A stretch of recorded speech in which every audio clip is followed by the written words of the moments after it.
Imagine asking your chatbot a question and it confidently gives the wrong answer. Not because LLM is bad, because your retrieval system failed. I tried everything different embedding models, different chunk sizes, different vector data pages. Nothing consistently worked. Then I built something different, a hybrid RAG pipeline that combines traditional keyword search with semantic search. The result? Better retrieval, better citations, far fewer hallucination. Everything runs locally using Ollama. Today I will show you exactly how I build it. This is Curious Architect. On the channel, we build practical AI systems that run locally, explains the architecture behind them, and show what exactly works in production. Today, we are building a hybrid rack system, not a theory, a complete working application. By the end, you will understand why production AI systems rarely rely on the vector search alone. Let's dive in. Let's start with a question. Suppose your document contains the sentence: employees may carry forward up to 15 days of annual leave. Now imagine asking, how many vacation days can I transfer next year? A vector search might retrieve it or it may not. Why? Because vacation is not equal to annual leave. Transfer is not equal to carry forward. Embeddings understand meaning, but they aren't perfect. Now, another example. Suppose your document contains invoice. You ask, tell me about invoice 412. Vector search often misses exact identifiers because embeddings don't treat IDs as important. Keyword search finds it instantly. This is where the hybrid search wins. Let's understand.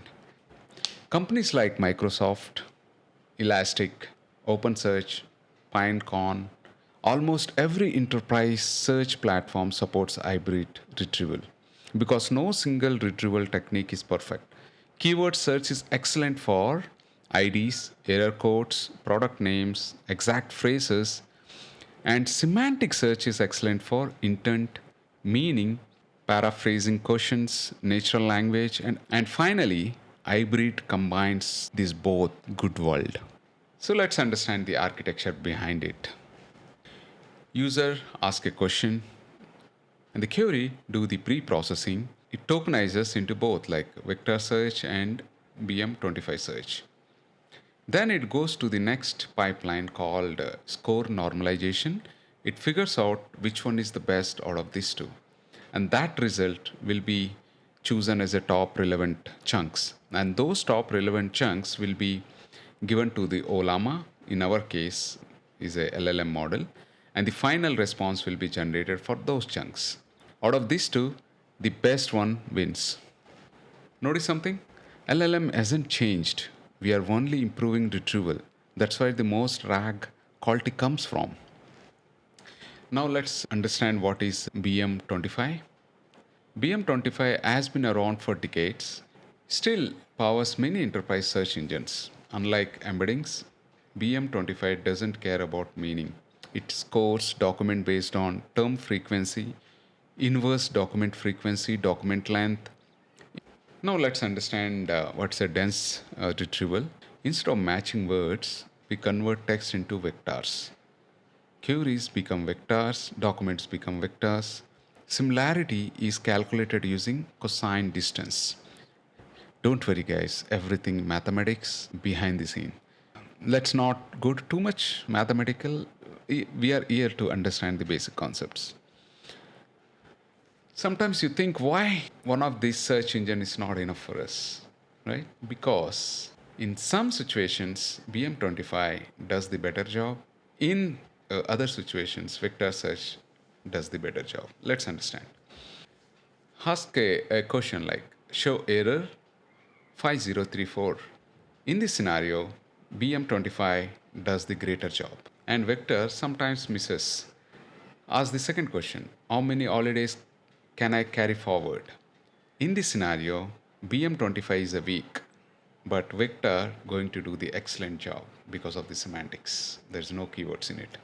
Ask the third question, what does GPT-4 Turbo cost? What do you think? Which can going to perform better? You're right. Here comes the hybrid, which going to win the race. Different questions require different retrieval strategies. That is what we need, guys. We need to combine the greatness of all the technologies, and this is where we're going to build a hybrid solution.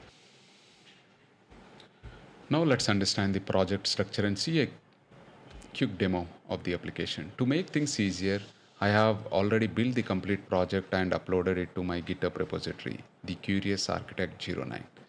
Open the repository and you will find a project called Agent Track BM25 system.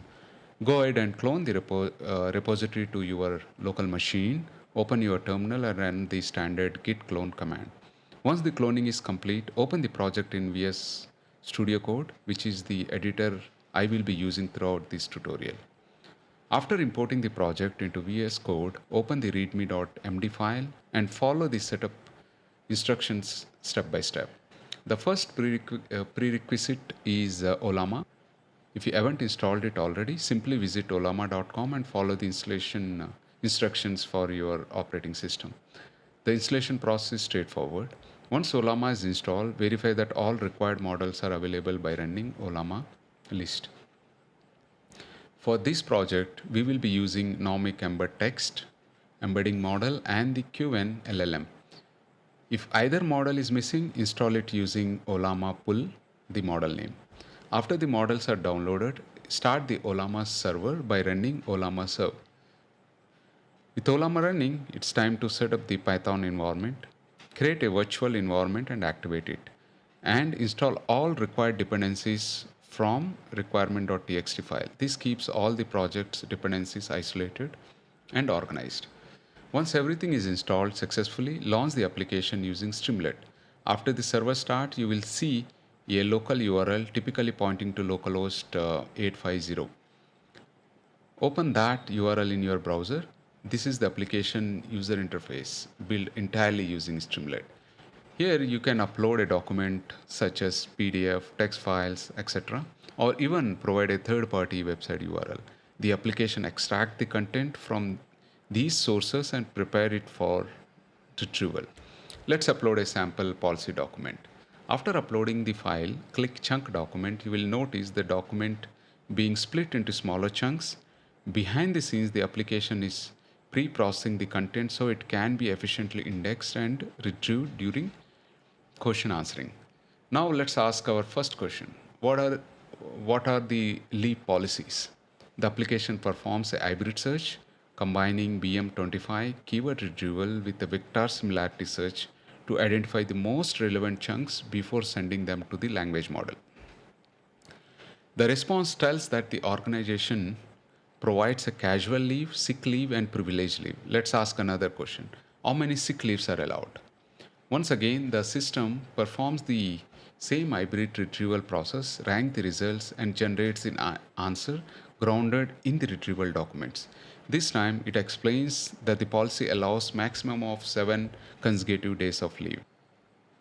It also clarifies that the document specifies the maximum duration per instance rather than the total annual leaves, making the answer both accurate and well explained. Now that we have seen how the application works from the user's perspective, it's time to dive into the source code. In the next session, we will explore the architecture and understand how each document, each component works behind the scene.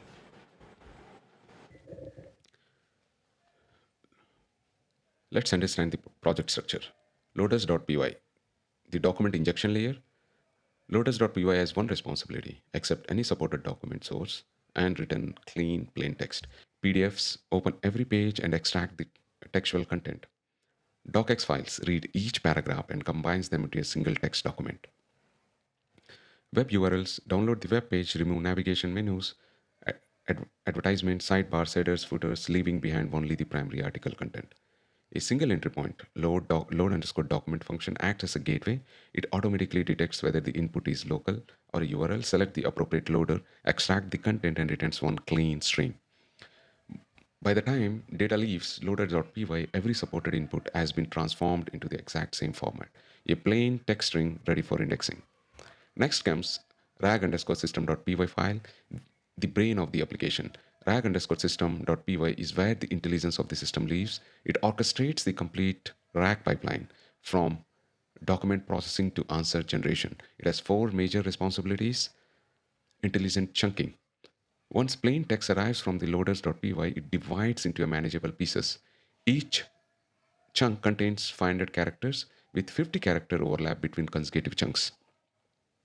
This overlap is intentional. If an important sentence happens to fall boundary between two chunks, it still appears in at least one complete chunk, reducing the chances of losing critical context during retrieval. Second is the semantic embeddings. Every chunk is sent to Ollama nomic embedding model, which converts text into a 768 dimensional embedding vector. Rather than storing words directly, each chunk is represented as a numerical fingerprint capturing its semantic meaning. This enables the system to retrieve information based on meaning, not just exact keyword matches. Two sentences discussing the same concepts, even with the completely different wordings, produce similar embedding vectors. Hybrid indexing. This is the core architecture decision behind the system. Every chunk is indexed in a two different retrieval systems simultaneously, each optimized for a different types of search. ChromaDB stores the embeddings vectors on disk, enabling efficient semantic similarity search. Because ChromaDB is persistent, the embeddings survive application restart without requiring reprocessing. BM25 indexes the tokenized text in memory, providing fast lexical search based on exact keywords and term frequency.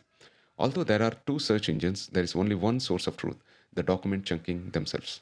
When the application starts, it reloads the stored chunks from the ChromaDB and automatically rebuilds the BM25 index, ensuring both retrieval systems remain synchronized. Hybrid retrieval and answer generation. So when user submits a question, the same embedding model converts the query into the semantic vector. The system then performs two searches in parallel. ChromaDB retrieves the chunks that are semantically similar to the user question. BM25 retrieves the chunks containing the most relevant keywords. Each search engine produces its own ranked list of results. Rather than choosing one retrieve method over the other, the system combines both the ranking using reciprocal ranking fusion. RRF rewards chunks that rank highly in both semantic and keyword searches, while still giving opportunity to chunks that perform well in only one ranking. This creates a more balanced and reliable retrieval strategy than relying on either approach independently. Finally, the top three ranked chunks are assembled into a single prompt along with the strict instructions telling the language model to answer using only the retrieval context. These grounding steps helps reduce the hallucination and keeps responses faithful to the indexed documents. The final one, app.py. So this is the user interface. The app is the presentation layer of the project. It contains no retrieval logic or a document processing. It simply connects the user to the RAG engine through a clean streamlet interface. If this video helped you to understand the production grade RAG, give it a like and subscribe. In the next video, we're going to explore different AI concepts and that to completely running on your local. For future videos, don't forget to subscribe to this channel.